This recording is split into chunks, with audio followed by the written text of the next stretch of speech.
So I have got my pack of designer series paper. I have got a sheet of Vanilla Mambo, a sheet of Bubble Bath, a sheet of basic white, and let's pull out this pink here. Right. I'm going to give you all the measurements as we go, but as I say, there is going to be a tutorial that you can download for free on my website, and I shall email about that as well. Let's start off with the card base. So I'm putting it, let's adjust the camera a little. There we go. I'm putting it into my trimmer and I'm taking it to 10.5 centimeters and scoring at 10.5, and then turning it around and cutting it at 14.8 to create 2 card blanks. Nice and easy start. Then I'm going to take my Bubble Bath and I'm going to cut, this is where I need to just double check. I'm pretty sure it's 4 inches I was doing, because then I can do 8 of these at a time. Yeah. So I'm going to do a 4-inch strip of Bubble Bath. And then I'm going to take my basic white and I'm going to do 2 1 centimeter strips.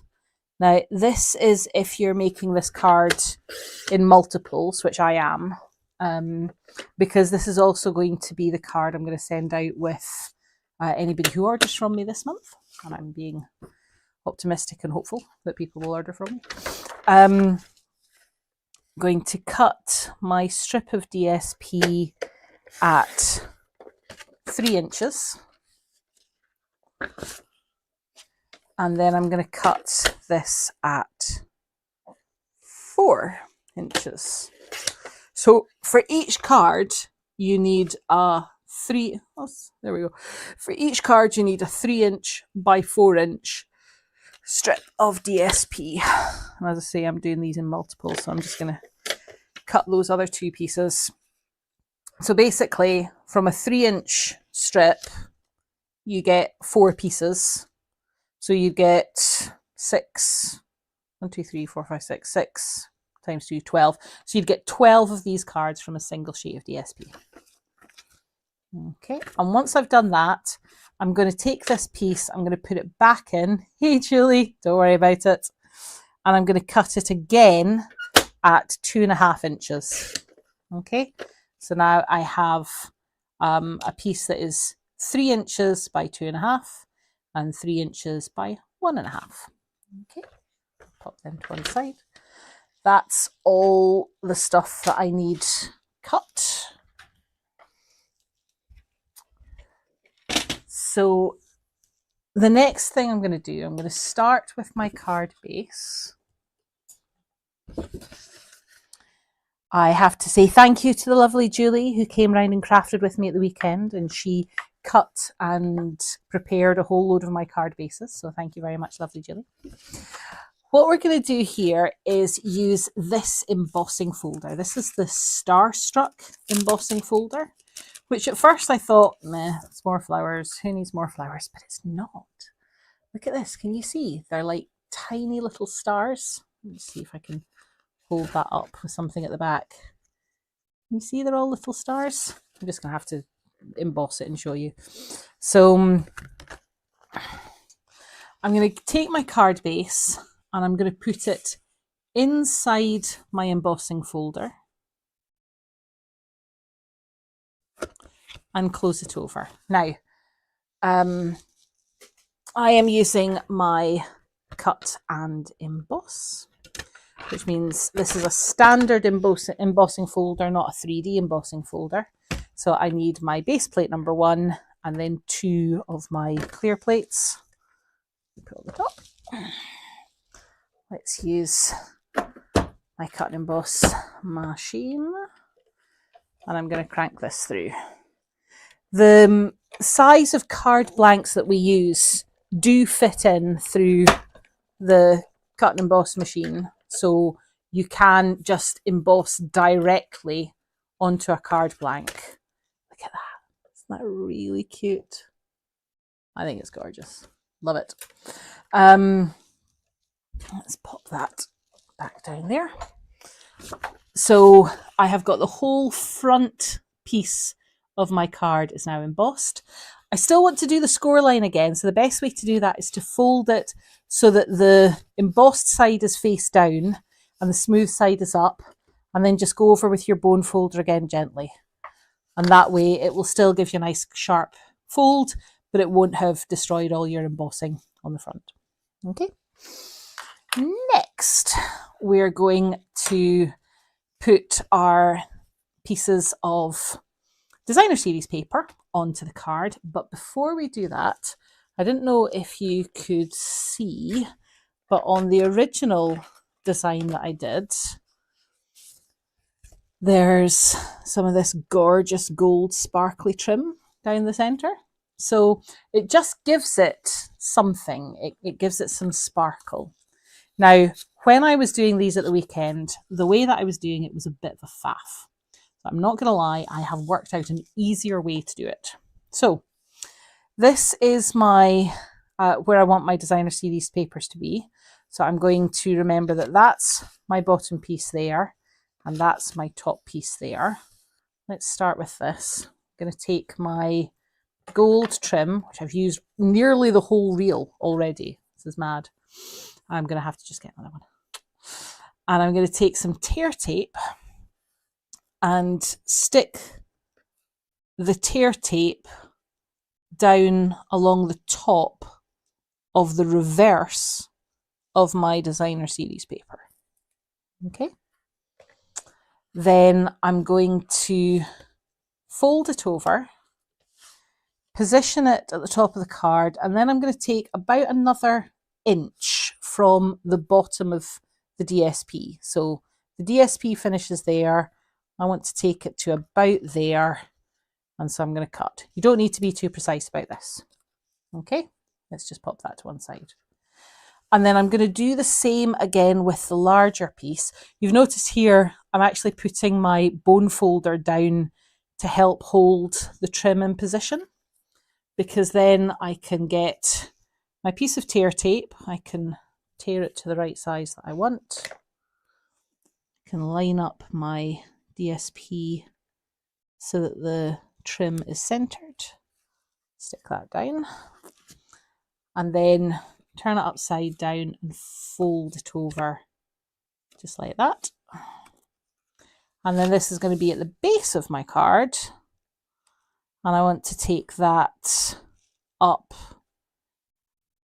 again about an inch, maybe an inch and a half from the top. Okay. So now I have my two pieces of designer series paper with my two bits of trim attached to them. Now I'm going to stick it down to my card base that's got the embossing on it. So when you're sticking something down onto something that's already been embossed, I like to use Tombow because it helps you get a better coverage. But you'll notice I also took off the backing of the tear tape because there's glue there. Why wouldn't you use it? Right. I'm holding my DSP by the bit of trim here, and I'm folding it down and just catching it at the end that didn't have the tape. Okay. And I'm just going to position it so the folded under edge is at the top, making sure that my card blank is the right way around. Go on, ask me how I know to check that one. And then sticking that down firmly onto my card blank. There we go. Now let's do the same with the other one. So starting by taking off the backing for my tear tape.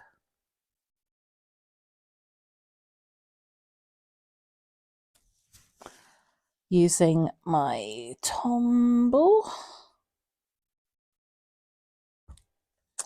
And then again, so picking it up using the trim, folding it so that the trim is over the top, and then just catching it with my finger at this piece here, and then positioning it so that the folded over edge is at the base of my card. Card opens like that, so it's at the base. Now, once you've done 60 of these, you'll be able to eye this pretty well, but I want this piece to be lined up with that piece, so I want them to be in the centre. So if you're not sure, like start it nearer the top and then work your way down. You could, I suppose, also use your grid paper and do lines. It's not going to matter if they're not perfectly lined up because there's a big enough gap in the middle. And then stick that down. Okay, so now I have my card that's got this weird bit sticking up the top here, and that weird bit sticking down the bottom there.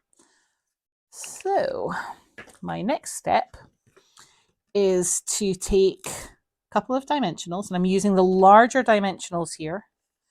I'm going to take this bit of trim from the bottom and just hold it on here, and then take the piece of trim from the top and put it over the top of the other piece and then stick it down with dimensionals. And because the trim has got so many gaps in it, that sticks and that holds really well. So now I have my strip that goes all the way down the centre of the card, but is still tucked in nicely at the top of the bottom, so you can't see it on the other side, and there's no fraying edges or anything like that to worry about. Right, onto the home stretch now. Just need to do the sentiment in the middle. So I am using this particular die, but I'm using a two-tone effect for this. So I'm going to position my die in the bottom left-hand corner of my paper. And then with my 1 centimetre strip of basic white, I'm just going to put trusty Tombow all the way along that. The length of the strip, or the width of the strip, is the same width as an A4 piece of paper. I'm going to, see if you hold the strip round about in the middle, okay, and then position it so that it's about, it's not in the centre, it's about 2/3 up from the bottom, and then take away your die. Don't worry too much about it being straight or level. If it's really squint, it's not going to work, but it doesn't have to be perfectly level right the way along. And then, because I'm doing this in bulk, I'm going to make 4 of these at the same time. I'm just going to do the same with the other piece of the cardstock. Now, Emma, you might be saying, I don't want to do 4 pieces, Emma. I just want to do 1 or 2. So could I just cut the 1 piece out? You could, but if you do it this way, it's going to make the next step easier. Okay, this is one of these trust the process type things. Okay, so let me stick that all the way down. Sorry, I've just realised this grotty plaster on my finger. I cut myself really quite badly with quite a sharp knife. So sorry that I've got a grotty plaster on. Let's cut off that little bit that's fraying though. I apologise if the plaster looks grotty, but believe me, the finger underneath looks even more grotty. All right, let's get my cut and emboss back up. And this time it's just a standard die. So I'm using plate 1, plate 2, and my 2 clear plates. So I'm going to position my piece in. If you do it slightly at an angle, I find they cut better. And I'm going to position my die so that this white strip is parallel with the very top of the die, and I've left just a tiny little gap at the top here. I would see it's maybe, it's not even 1/4 of an inch, maybe 1/8 of an inch. It's about, well, I'll cut it out and then you'll see it. So and just roll it through. Oops, put the lid back on my Tombow.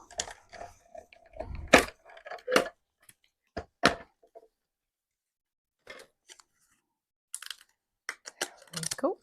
So now I've got this lovely 2-tone label with the pink and the white. Just because this is going to make the next step easier, I'm going to cut out the other ones as well. It'll all make sense. You're going, Emma, we don't understand. Why are you doing this? Patience, all will become clear. I've just realised when I use my trimmer, I have it sitting landscape in front of me and I use it from left to right. But when I use my cut and emboss, I actually prefer to have it portrait and do it backwards and forwards. The only reason I'm doing it landscape is because it's easier to show you guys on camera. So, but normally I would sit it like this. Let's try this. So for speed for the other two, because I don't want to bore you.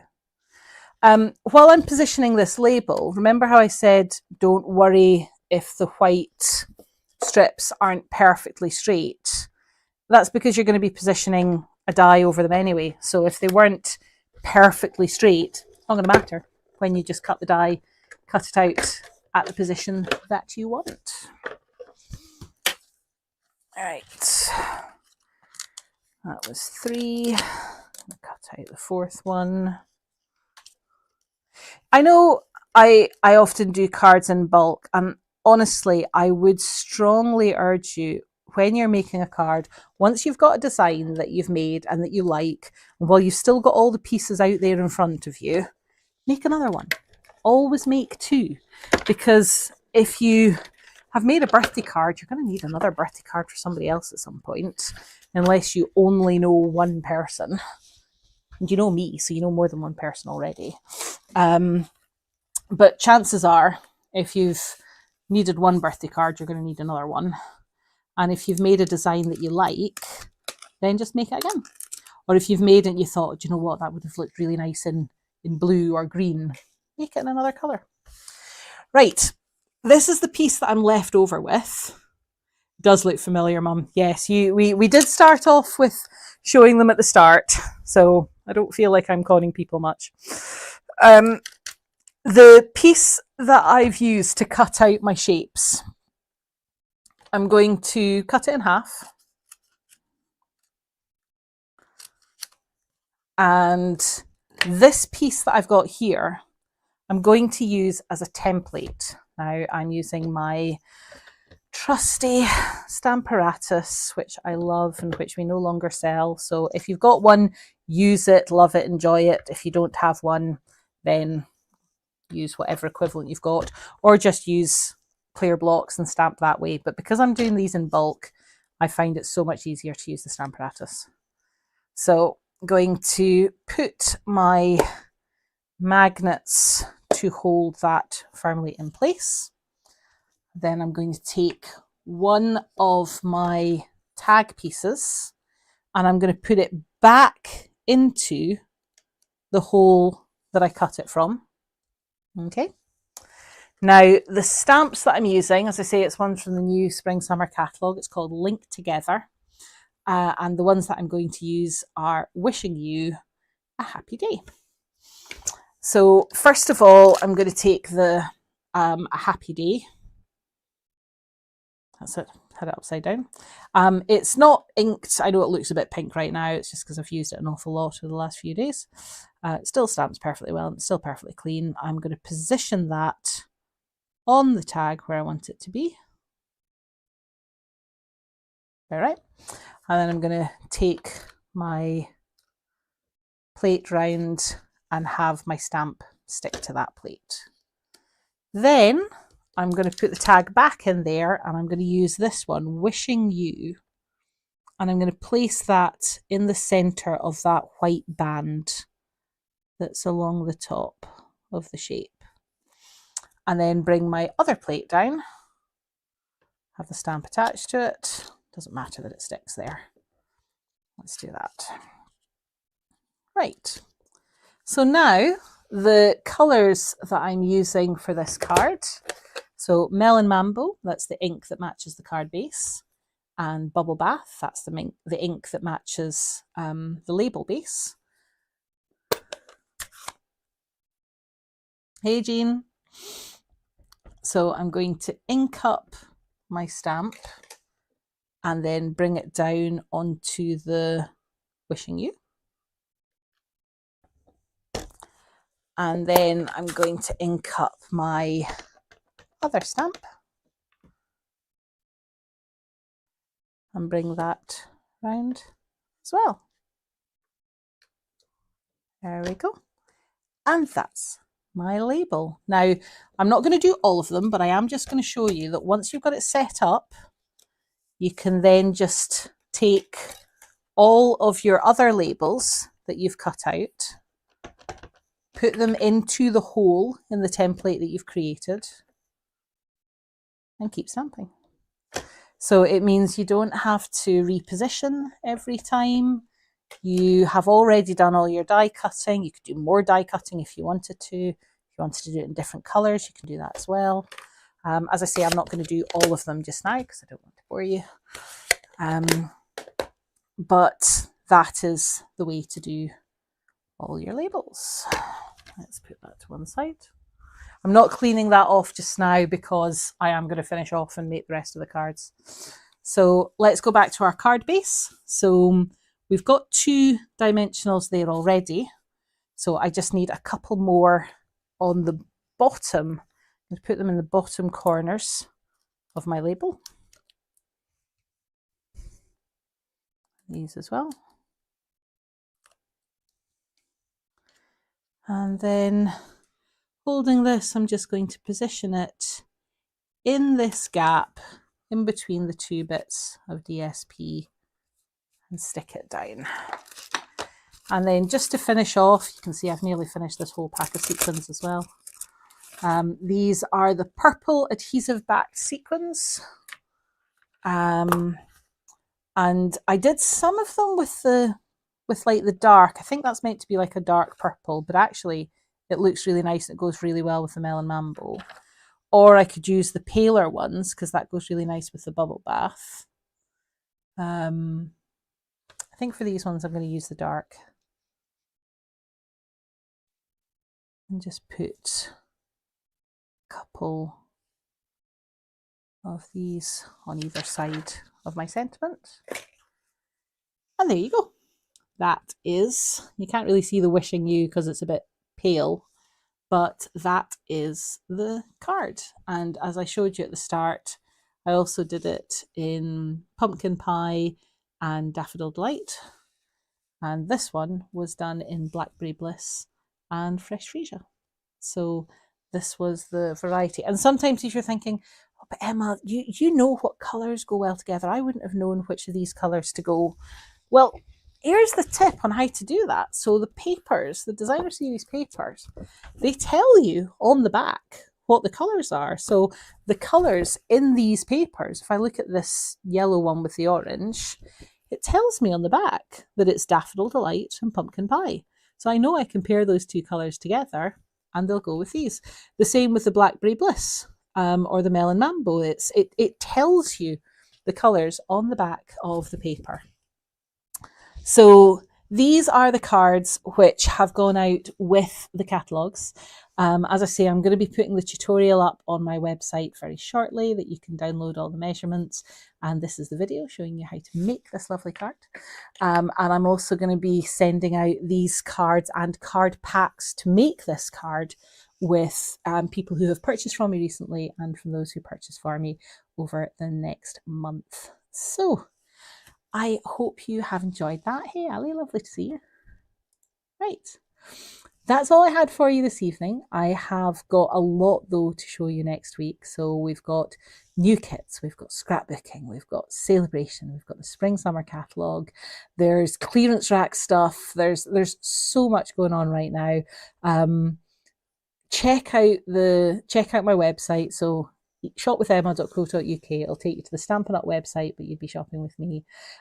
If you find you've got a wish list that's getting out of control, remember that the Sale-a-bration offer to join and to get the starter kit is really, really good. So if you want more information, just reach out to me and I'm more than happy to help. No strings attached. I'll answer all of your questions with no obligations. And yeah, lovely seeing you and have a really good new year. Stay safe out there. It's very icy and cold. And happy crafting. Take care. Bye.